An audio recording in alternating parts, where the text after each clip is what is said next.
Урматтуу башкы катчы мырза, сизди жана Бириккен Улуттар Уюмунун делегациясын Кыргызстандын бермети болгон Ысык көлдүн жээгинде тосуп алганыма кубанычтамын. Сиздин Кыргыз жерине келишиңизди чыдамсыздык менен күттүк. Бириккен Улуттар Уюму дүйнө жүзүндө эң кадыр барктуу жана универсалдуу эл аралык уюм экендиги талашсыз. Бириккен Улуттар Уюмунун ишмердүүлүгү планетадагы бардык адамзат үчүн тынчтыкты жана гүлдөп өнүгүүнү сактоого, глобалдык социалдык экономикалык жана климаттык көйгөйлөрдү чечүүгө багытталган. Быйыл келе жаткан сентябрь айында Нью-Йоркто келечек саммитти өткөрүү боюнча сиздин демилгеңизди толук колдой тургандыгымды билдирем. Мен бул иш-чарага катышууга даярмын. Кыргызстан Бириккен Улуттар Уюмуна мүчө болгондон баштап уюм менен кызматташуу тышкы саясатыбыздын артыкчылыктуу багыты болуп келген. Биздин өлкө Бириккен Улуттар Уюмунун уставынын рухуна жана тамгасына берилгендиги менен өзгөчөлөнөт. Кыргызстан бардык эл аралык милдеттенмелерин чын дили менен аткарууда.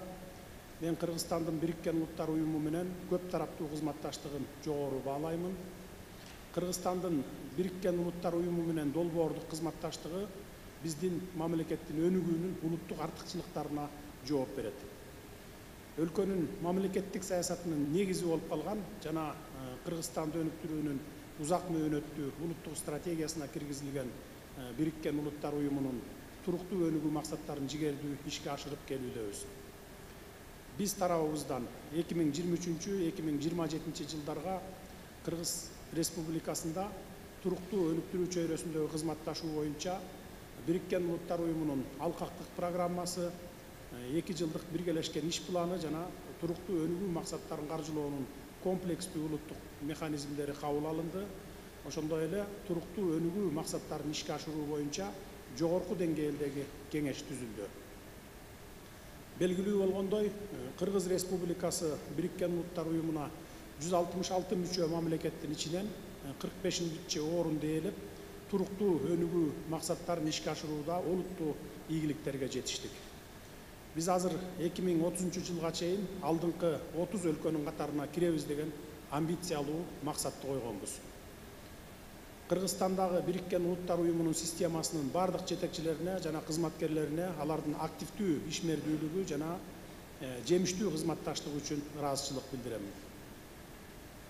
Сизге Кыргызстандагы кырдаал, өзгөрүүлөр, өнүгүү жана келечектеги пландар тууралуу кыскача маалымат бере кетейин. Акыркы 3 жылда экономикалык өсүш орточо эсеп менен 7% түздү.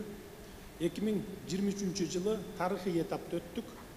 Өлкөнүн ички дүң продуктусу 1 триллион 228 миллиард сомду түзүп, өсүү темпи 6,2% түзүп, өткөн жылдарга салыштырмалуу бир топ жогорулады. Ички дүң продукциябыз адам башына дээрлик 2000 акш долларын түздү. 2024 жылы ички дүң продукциянын өсүшү 259 миллиард сомго көбөйүүсү күтүлүүдө. Инфляция 2022 жылдагы 14,7%дан 2023 жылы 7,3%га төмөндөдү. Эл аралык валюта фонду Кыргыз Республикасынын экономикасы 2022 жылы жакшы көрсөткүчтөргө ээ болуп, 6,2 өсүү темпи менен 2013 жылдан бери эң жогорку көрсөткүчкө жетишкенин белгиледи. Өлкөдө бюджеттин эсебинен жүргүзгөн жүздөгөн мектептер, ооруканалар жана башка социалдык объектилер курулууда.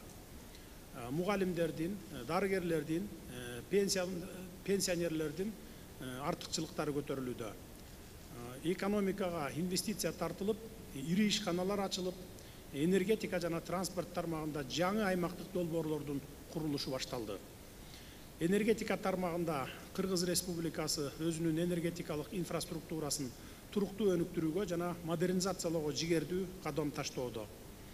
Кыргызстан бүгүнкү күндө региондогу гидроэнергетика рыногунда таанылган лидерлердин бири жана энергия өндүрүү боюнча жогорку потенциалга ээ.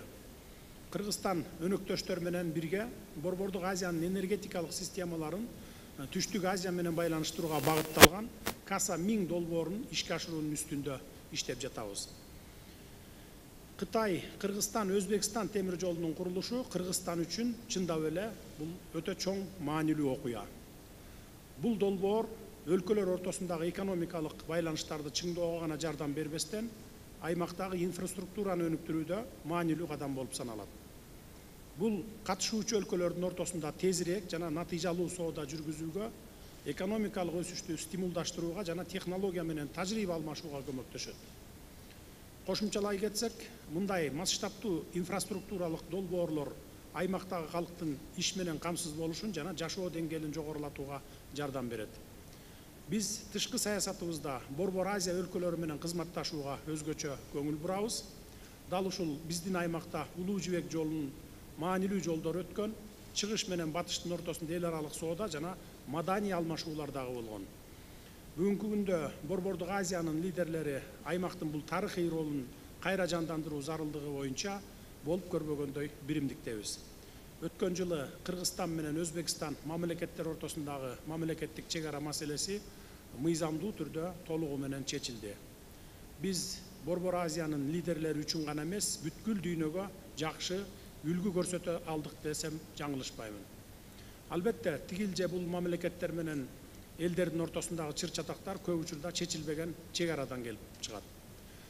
Кыргызстан, Тажикстан менен болгон мамлекеттик чек арасында дагы маселелерди чечүүнүн үстүндө жигердүү иштеп жатабыз. Биздин өлкө ар дайым бардык маселелерди тынчтык жана дипломатиялык жол менен чечүүнү жактап келгенбиз жана ошол жол менен Кудай буйрса жакын арада Тажикстан менен дагы чечебиз деп турабыз.